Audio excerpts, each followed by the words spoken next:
သွားနေရတော့ဇွဲကိပင်အောင်သွားနေရပါငခင်เจ้าနိုင်ဆိုပြီးထားပြီးတော့ကျွန်တော်တို့ဒီဇွဲကိပင်အောင်တက်ဖို့အတွက်သွားနေတာပါ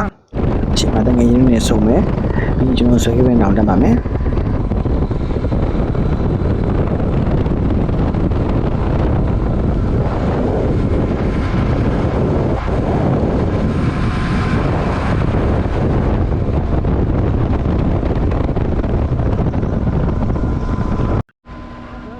ဟိုဒီဆုံးချီနေရဇွဲကိပင်တောင်နဲ့နေတယ်လမ်းရဲ့ဘယ်ဘက်ညာဘက်မှာတောင်နေတဲ့ထူထပ်နေတယ်ပြီးတော့မြေအုပ်စားနေကြောင်မလို့ဒီနားကြီးရမ်းနဲ့အေးချမ်းနေဗျာကြည့်ရတာတော်လေးကိုမိုက်တယ်ဇွဲကိပင်တောင်ကိုကိုအရှိမထားပြီးတော့ဆိုင်ငယ်မောင်းလာတာဆိုရမ်းနဲ့မိုက်တယ်ဗျာကြည့်ရတာရင်သက်ရှုမို့ပဲကျွန်တော်တို့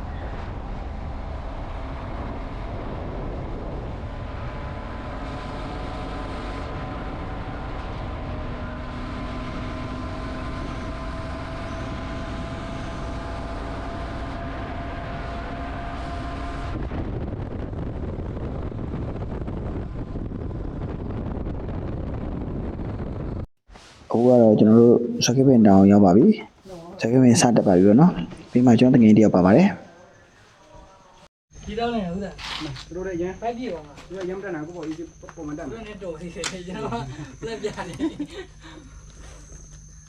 အခုကတော့ဇွဲကိပင်တောင်ရဲ့ငါးပုံလို့ပြောတာပဲထင်တာအဲ့လိုရပါပြီ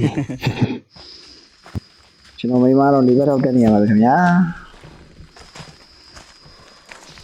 ဇွဲကိပင်တောင်တက်တဲ့အချိန်မှာကျွန်တော်တို့ခံစားချက်နှစ်မျိုးခံစားရတယ်တခုကတော့ကမ်းမမြင်လမ်းမမြင်နဲ့တောတောင်တွေထဲမှာသွားနေရခံစားချက်လည်းရတယ်ပြီးတော့တောင်တန်းနဲ့တောင်ရဲ့နဘေးကနေပြီးတော့သွားနေရတောင်ပတ်လန်းလေးတွေကနေသွားတဲ့ခံစားချက်လည်းရတယ်အရန်နဲ့မိုက်တယ်တောင်ဘက်လည်းနေရာဖြစ်သွားရင် view တွေအရန်နဲ့မိုက်တဲ့ကြောင့်မလို့ကျွန်တော်တို့ပင်မသမျှကဒီမှာပြည်တာပဲအမြောက်ခင်းဖြစ်နေပြီနော်ခေါင်းမှာဒီပြန်ကူလိုက်တော့စိတ်တော့နော်ဟုတ်တို့နောက်မှချက်ပို့ပြရတယ်ဟုတ်လေဒီနည်းပဲဇွဲကိပင်တောင်တက်ကပင်မလားဆိုပင်မပါတယ်ဘယ်လောက်တောင်လဲဆိုရင်ကျွန်တော်ခေါင်းတောင်မှမထောင်ရင်းတော့ပါဘူးခေါင်းတောင်လေးလိုဖြစ်နေပါပြီနော်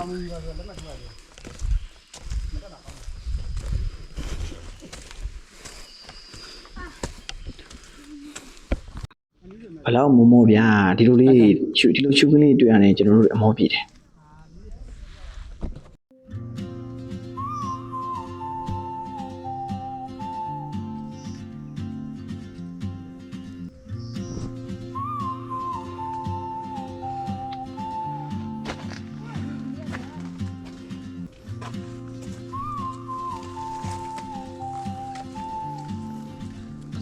အခုကတော့ကျွန်တော်တို့ဇွဲကိပင်တောင်ပေါ်မှာရှိတဲ့ဖျားပေါ်ရောက်သွားပါပြီ။ဘာမြင်ရတော့ဘာမှမမြင်အောင်ဘာမှမမြင်တာဒီမှာတော့ဘာမှမမြင်အောင်ကျွန်တော်တို့မြူဆိုင်နေရပဲနော်မေးရောက်တဲ့ဒါတော့ဇွဲကိပင်တောင်ပေါ်မှာရှိတဲ့ challenge တစ်ခုပေါ်တက်နိုင်လားမတက်နိုင်လားပေါ့ဗျာကျွန်တော်တငယ်တက်ခိုင်းတော့ကျွန်တော်တက်ခဲ့ပါတယ် trainer ပြီးသားကျွန်တော်တို့ဇွဲကိပင်တောင်နေပြန်ဆင်းပါပြီခင်ဗျာပြန်ဆင်းတဲ့ခါကျကျွန်တော်မိမကောတော့နဲ့တော်တော်လေးတော်တော်လက်ပဲဒီကတော့အရှိအရောက်နေတယ်ဟိုအနေနဲ့12မိနစ်13မိနစ်ပဲဒီနေ့ကကျွန်တော်တို့သွားတော့မှလုံးဝမြူတွေမဆိုင်နေဘူးအခုကျွန်တော်ပြန်လဲလာအောင်မြူတွေဆိုင်ပြီးတော့မှောင်မွေးနေရပါဗျာကျို့ရော်ဒီမှာနားနေကြတယ်ပေါ့နော်ကျွန်တော်တို့ပြန်ဆင်းလာပါပြီမနေ့6နာရီပြည့်ထွက်တာမဟုတ်လို့တက်ပုံလည်းကောင်းတယ်ကဲမလေးငဲမကျโอเคဆင်းတော့ဇွဲရင်တောင်ကြီးကနေပြန်ဆင်းခဲ့နိုင်ခဲ့ပါပြီโอเค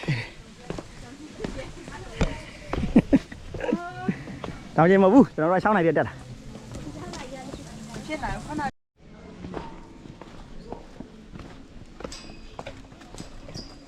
ဘယ်နဲ့ပြန်ဆင်းလာဟုတ်လားဟမ်ဆွဲကပင်တောင်ပေါ်ဆွဲကပင်တောင်ပေါ်ကပြန်ဆင်းလာနိုင်ခဲ့ပြီပြန်ဆင်းလာနိုင်ခဲ့ပြီဟေးဘိုင်းမဖမ်းမကွာโอเคခီးသွက်ဗီဒီယိုတွေအများနဲ့တင်သွားမှာမလို့ကျွန်တော်ရဲ့ YouTube channel လေးကို like and subscribe လေးဖြင့်ကူညီပေးကြပါခင်ဗျာကျေးဇူးတင်ပါတယ်